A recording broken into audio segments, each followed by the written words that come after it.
자, 이번 시간에는 이번 주에 제게 주신 간단한 질문인데요. 보시는 것처럼, 제목 보시는 것처럼 상가 재건축에서 안전진단 등 노후화를 증명하는 서류가 필요한 것인가요? 이런 질문을 주셨어요.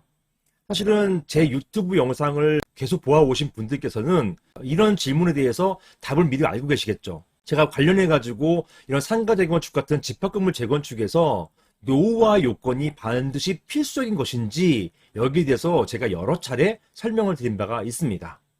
그럼에도 불구하고 이런 질문을 이번 주에 또 주셨기 때문에 제가 관련해서 설명드린 것을 여러분께 전달해 드리고자 합니다. 그리고 이런 쟁점을 같이 나누고자 합니다.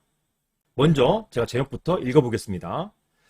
안녕하세요 변호사님. 저는 경기도 성남에 있는 상가를 재건축하고자 하는 구분소유자 대표 회장입니다.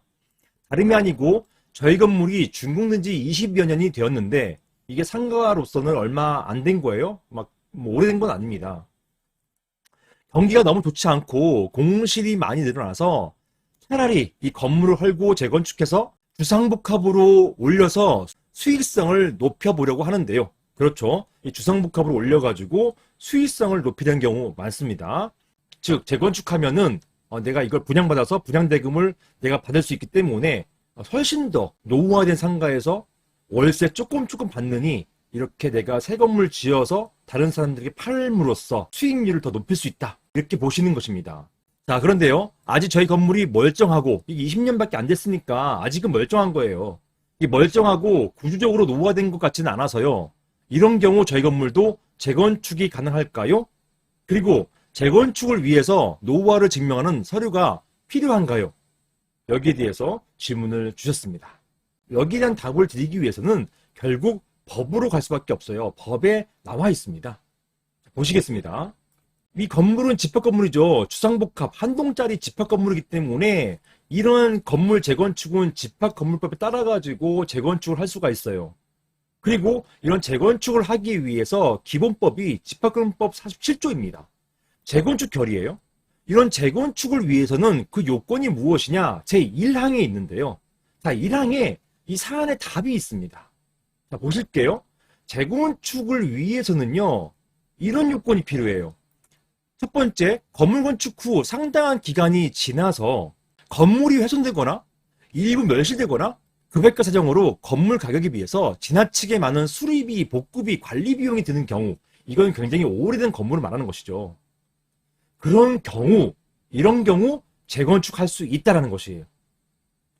자, 그리고 또는입니다. 자, 보세요. 이 또는 때문에 사안이 해결되는 거예요. 또는, 즉 이렇게 건물이 훼손되거나 멸실되거나 건물 가격에 비해서 지나치게 많은 수리, 복구, 관리 비용이 드는 경우뿐만 아니라 보시는 것처럼 부근 토지의 이용 상황의 변화나 그 밖의 사정으로 건물을 재건축하면 재건축에 드는 비용에 비해서 현저하게 효용이 증가되는 경우, 이 건물 가치가 증가되는 경우, 이런 경우에도 재건축할 수 있다는 것이에요. 요것 때문에 답은 나왔어요. 답은 나와서 가능하다는 것이에요. 상가 노후화뿐만 아니라 이 건물 노후화뿐만 아니라 이 건물이 재건축으로 인해서 현저하게 효용이 증가되는 경우, 이 경우에도 재건축할 수 있다는 것입니다.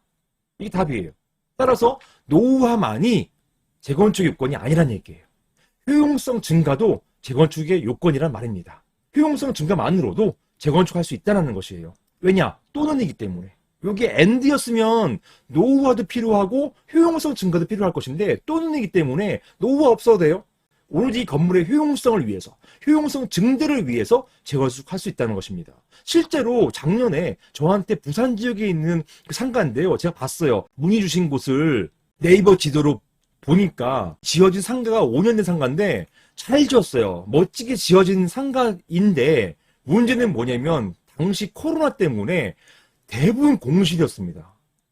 이런 공실 상태, 지어진 지 5년 됐는데 개발하려고 하려는 찰나에 코로나 맞고 하다 보니까 이게 완전 유령 상가처럼 돼버렸어요. 겉은 멀쩡해요. 그러다 보니까 어떻게 문의가 왔느냐?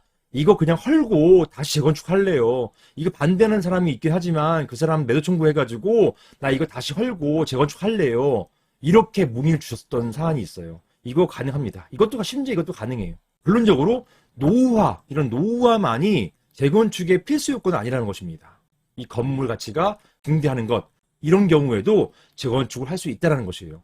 생각해 보십시오. 예를 들어서 빈 상가, 5층짜리 빈 상가를 재건축해서 뭐 16층짜리, 10층 이상짜리 주상복합 건물을 만든다고 쳐요. 또는 주거용 오피스텔을 만든다고 칩시다. 그런다 하더라도 요즘 오피스텔 수요나 주거의 수가 많기 때문에 이 건물 같은 경우는 수익이 많이 날 수 있는 건물이에요. 자, 정리해 보겠습니다. 그래서 집합금법에 따른 재건축은 반드시 노후화만을 요건하지 않습니다. 그렇죠. 법에 나와 있어요. 재건축을 통한 효용 증가 역시 재건축의 요건이 될 수가 있는 것입니다. 따라서 상가 재건축을 위해서 반드시 안전진단 등 건물의 노후화를 입증한 서류, 이런 것들은 필요하지 않다. 노후화 요건만 필요한 것은 아니다. 이렇게 보겠습니다. 이상입니다.